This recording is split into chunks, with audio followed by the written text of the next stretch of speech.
샬롬, 한 주간도 평안하셨나요? 이곳이 교회가 드디어 오늘 개청 예배를 드리고 있습니다.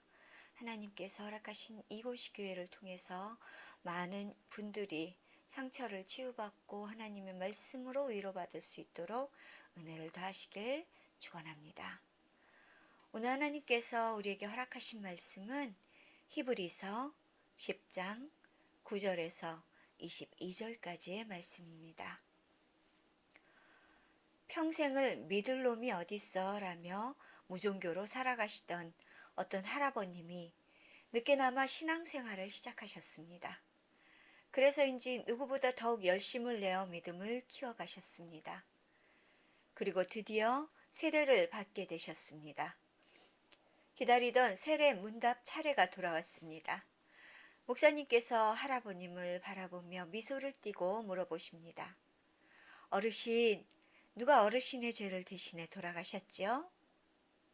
할아버님은 기다렸다는 듯이 그야 당연히 예수 그리스도께서 나의 죄를 용서해 주시려고 십자가에 달려 돌아가셨지요. 라고 자신 있게 대답을 하셨습니다. 할아버님은 본인이 생각해도 대답을 잘한 것 같아서 안도의 한숨을 내쉬고 계셨습니다. 이제 목사님께서 두 번째 질문을 하십니다. 어르신, 그러면 우리를 시험하는 악한 자의 이름이 무엇일까요? 할아버님은 순간 가슴이 철렁 내려앉았습니다. 갑자기 악의 이름이 도무지 떠오르지 않았기 때문입니다.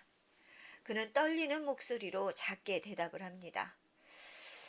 저 목사님, 제가 그 악한 자의 이름을 예전에는 알고 있었습니다.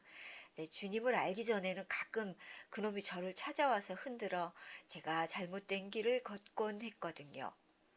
그런데 주님을 믿고 사랑하게 된 후에는 그놈이 글쎄 저를 찾아올 생각을 하지 않지 뭐예요.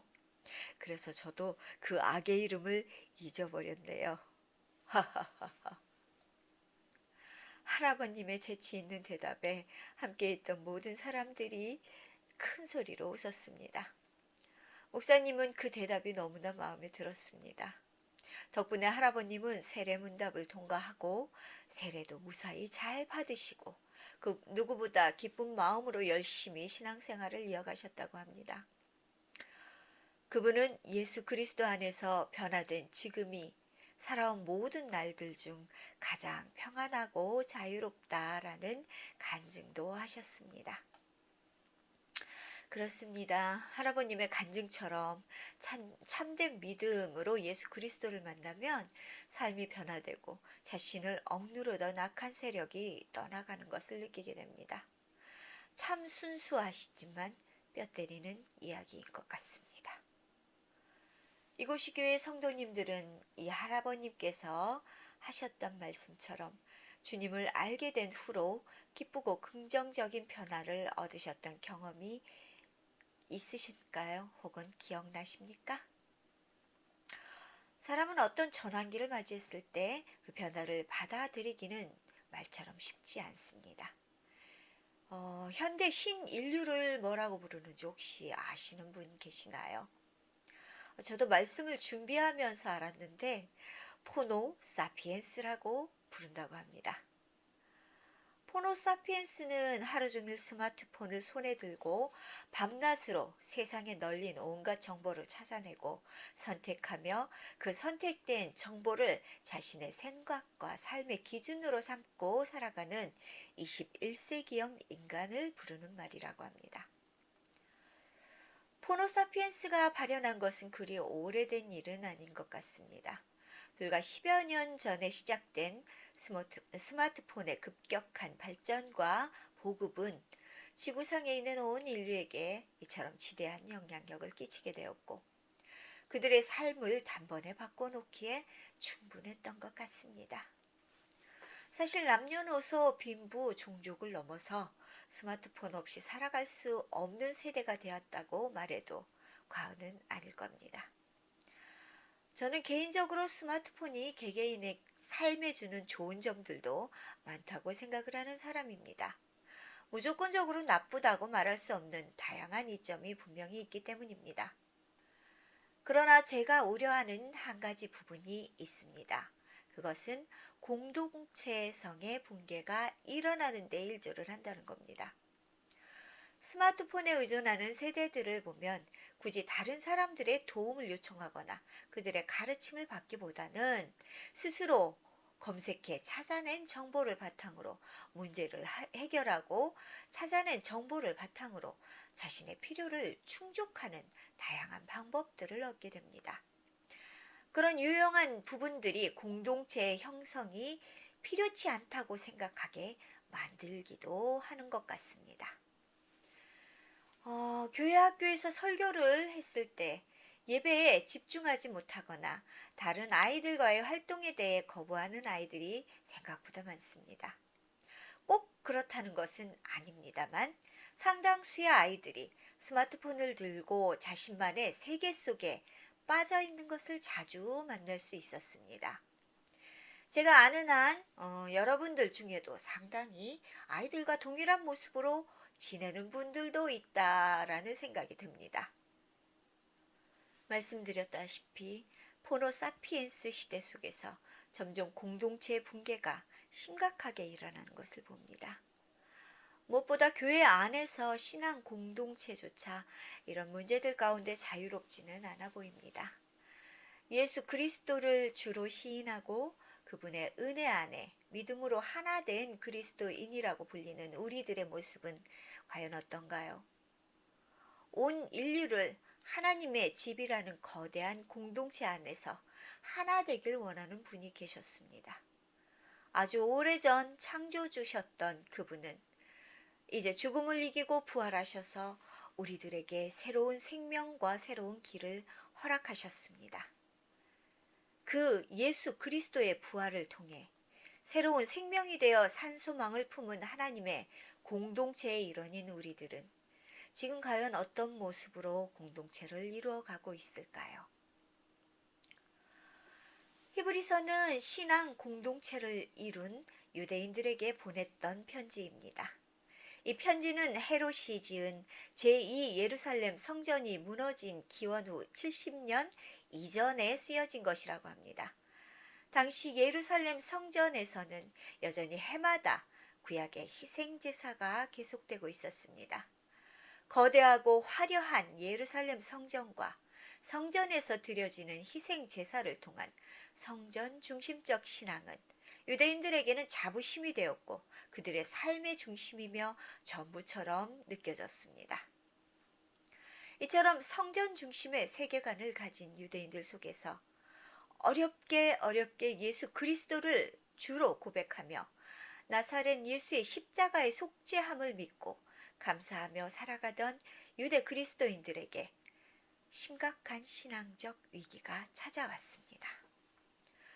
그들 중 일부는 여전히 건재한 세력을 가진 대제사장과 제사장 무리들이 드리는 희생 제사와 성전 중심의 신앙생활을 그리워하기 시작했습니다.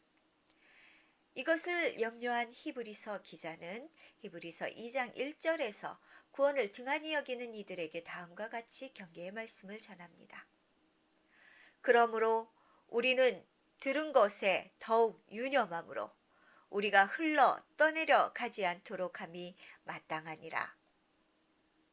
당시 히브리 공동체 안에서는 여전히 건재한 성전의 제사장들과 성전 중심 신앙체계라는 거대한 물결로 인해 그들이 연약한 믿음이 흔들어내고 있었습니다. 그들이 떠나온 이전의 성전 중심의 제사 신앙으로 회귀하고자 하는 움직임조차 시작되고 있었습니다. 그들은 마치 오래전 자신들의 선조들이 출애굽 이후 광야에서 어려움과 고통 가운데 그들이 도망쳐 나왔던 애굽에 대한 그리움으로 모세와 아론을 배척하고 새로운 지도자를 세워 애굽으로 돌아가려던 시도를 했던 것처럼 자신들이 주로 고백했던 그리스도에 대한 신앙을 버리고 성전과 제사 중심의 신앙 안으로 돌아가려고 했습니다. 그래서 히브리서의 기자는 민수기 14장을 들어 광야에서 애굽으로 돌아가려던 시도를 했던 이들이 결국은 하나님의 노여움 가운데 죽임을 당했던 일들을 예를 들어 그리스도인 공동체에 강한 경고를 하고 있습니다. 당시 예루살렘 성전의 대제사장은 해마다 대속죄일이 되면 염소와 송아지의 피로 반복적인 속죄의 제사를 드렸습니다. 그들이 제사를 반복적으로 드리는 이유는 그들이 드리는 속죄의 제사의 효력이 영원하지 못했기 때문입니다. 그래서 반복적으로 지은 모든 죄에 대한 반복적인 제사를 드릴 수밖에 없었던 것입니다. 더군다나 희생의 제물에게 죄를 지은 사람이 죄를 전가하여 그 희생의 제물을 대신해서 죽이는 것처럼 폭력적인 타자 메커니즘이 있는 제사를 드렸습니다. 이처럼 성전의 제사는 단기적이면서 회피적인 것으로 결국 예수 그리스도가 오시기 전까지만 유효했던 한시적인 제사였던 것입니다. 무엇보다 진정한 회개가 없는 종교적인 의식으로 자기 만족을 위한 위선적 행위에 불과했습니다. 그리고 예수 그리스도께서 이 땅에 오셔서 더 이상 염소나 송아지의 피가 아닌 오직 자신의 피로 영원한 속죄를 단번이 이루시고 영원한 지성소의 주인이 되신 이후 그 제사들은 무용한 것이 되어버렸습니다. 예수 그리스도는 인류 모든 역사를 통해 유일한 진정한 속죄의 어린 양이시며 희생양이 되셨습니다. 그분은 우리의 죄를 용서하시기 위해 다른 제물을 필요로 하지 않으셨고 다른 의식을 필요로 하지도 않으셨습니다. 그저 자신의 생명을 십자가에서 버리시고 그 흘리신 피로 하늘의 지성소를 찢고 그곳으로 들어가셨던 것입니다. 그분은 우리들을 위한 희생의 제사를 드리는 진정한 대제사장이시며 동시에 온전한 희생의 제물이 되셨습니다. 그분이 피로 열었던 지성소는 십자가 위에서 찢기신 자신의 육체입니다. 그분 스스로 자신을 완전하게 찢겨진 지성소의 휘장이 되게 하셔서 우리가 하나님께 직접 나아갈 길을 얻도록 만들어주셨던 것입니다. 그가 생명을 버려 피 흘려 열어놓은 지성소로 향하는 길은 죽을 수밖에 없는 우리들을 위한 생명의 길이었습니다.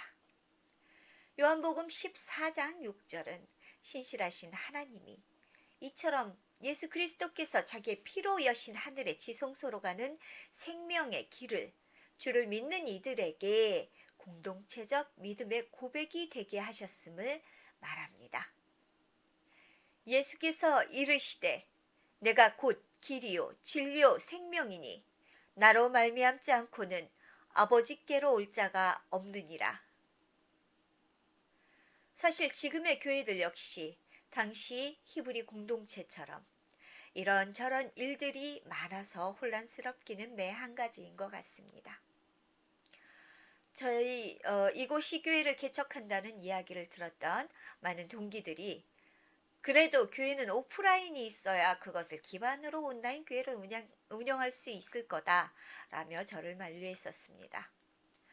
제가 성경적인 문제가 있거나 교리적으로 잘못된 부분이 있는가를 물었을 때 그들은 그것은 아니지만이라며 말꼬리를 흘리기도 했습니다.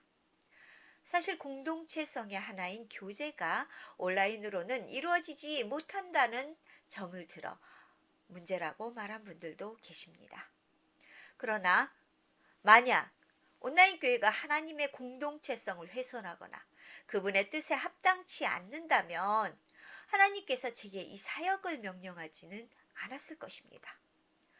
무엇보다 온라인 교회는 성도의 교제를 중요시하여 셀 모임과 수요 사경회를 통해 교육과 더불어 함께 나누는 시간을 마련하게 될 것이기 때문에 이러한 우려는 기우에 불과합니다.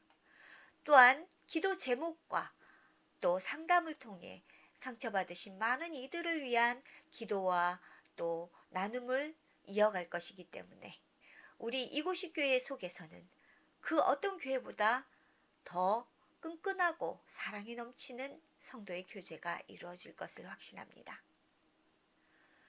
무엇보다 제게 부탁하신 이 사역은 사람들이 가지고 있는 관점이나 그들의 비판이나 몰 이해 때문에 제가 포기하게 된다면 저는 더 이상 하나님의 종이라고 불리울 자격이 없을 것 같습니다. 저는 그 어떤 사람의 말이나 권유도 하나님의 명령과 주신 사명을 앞서게 할 자신이 없습니다. 그래서 이처럼 분분한 말들 속에서도 고집스럽게 이곳이 교회를 개척했습니다. 사실 제가 미디어를 잘하거나 말씀이 유려하거나 그렇지는 못합니다. 다만 부르신 이가 또한 앞으로도 이끌어 주실 것을 너무 잘 알기에 부족하면 부족한 대로 시작을 하게 되었습니다. 이것이 제가 어려운 환경 속에서 그럼에도 내린 결론이며 사명에 대한 확신입니다. 무엇보다 저는 더 이상 물러설 곳이 없습니다.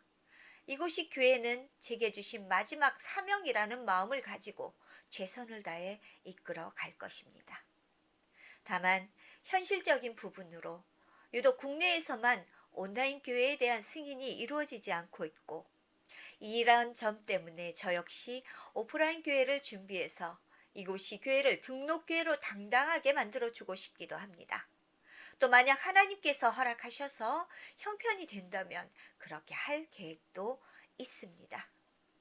그러나 이곳이 교회는 그때가 되어도 온라인 교회로서의 위치를 유지할 것입니다. 그 이유는 하나님께서 제게 이 사명을 주셨을 때 그분은 오프라인 교회에서 상처받고 교회를 떠나야만 했던 이들의 상처를 보듬고 격려하고 위로하기를 원하셨고 그러한 이유로 또한 이곳이 교회가 오프라인 교회가 된다면 교회가 싫거나 두려워 떠난 이들이 그들을 위해 제게 주신 사명을 이루지 못하게 되는 것이기 때문입니다. 저는 오늘 이곳이 교회 개척을 선포하면서 제 사명은 오직 하나님의 명령으로 그분의 인도만을 따라간다는 점을 확고하게 말씀드립니다. 이곳이 교회를 향한 비전을 주신 분도 하나님이시며 이곳이 교회를 통해 아픔과 고통을 겪고 있는 많은 이들을 위한 위로와 격려의 말씀을 전하게 하실 분도 하나님이십니다. 그래서 이곳이 교회는 온라인으로 하나님 앞에 당신의 사랑하는 이들의 상처를 보듬고 함께 울고 아파하는 공동체를 만들어 갈 겁니다. 그 어떤 종교 제도나 관점들보다 중요한 것이 제게는 하나님의 명령이며 그분의 안타까워하는 마음일 거라는 확실한 믿음이 있는 공동체는 주의 인도하심 가운데 흔들리지 않을 것입니다. 국내에서 아직까지 인정하지 않는 대부분의 기득권을 잡은 목회자들은 그들의 마음이 자신들의 자리를 빼앗길 거라는 두려움이 있을 것입니다. 그러나 그들의 잘못되고 굳은 마음이 하루빨리 주 안에서 풀어지고 그들이 상처를 주고 떠나보낸 이들에 대한 하나님의 마음을 알게 될 수 있기를 진심으로 바랍니다. 그리고 이 사역이 다른 온라인 교회를 이루고자 하는 목회자들에게 하나님의 마음을 따르라는 권면으로 또 용기로 다가서 주기를 바라는 마음입니다. 무엇보다 이곳이 교회의 모든 사역과 말씀들이 부디 고통 가운데 아파하는 많은 이들에게 힘이 되길 바라며 오늘 주님 앞에 온라인 교회 이곳이 교회를 바칩니다. 하나님께서 이루셨습니다. 할렐루야.